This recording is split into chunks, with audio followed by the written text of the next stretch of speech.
Well, with just one day left until Hawaii voters go to the polls, State House candidate Blake Oshiro said he is stung and disappointed by a last-minute negative flyer urging voters to reject him. The flyer shows two men embracing, about to kiss.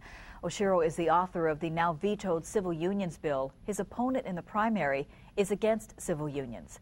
KITV4's Denby Fawcett has the story.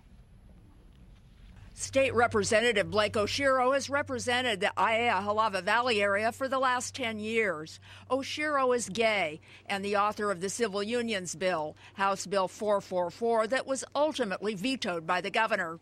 The flyer began arriving in mailboxes this week, just days before the primary election. It urges support for Oshiro's opponent, Gary Okino, a staunch opponent of civil unions.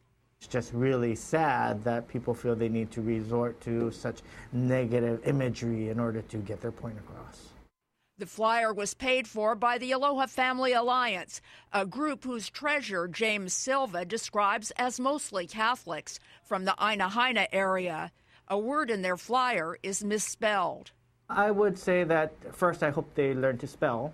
They spelled some things wrong. But beyond that, I would just hope that they realize that sometimes negative campaigning actually only ends up hurting the candidate that they're trying to help.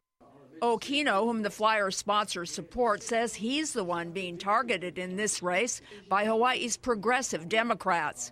I think I'm being targeted because, number one, I think I'm running against Blake Oshiro. I think the party is overrun by this kind of radical element that are for the very values that I am against. The values that I'm for, they are against, like abortion, same-sex marriage, assisted suicide.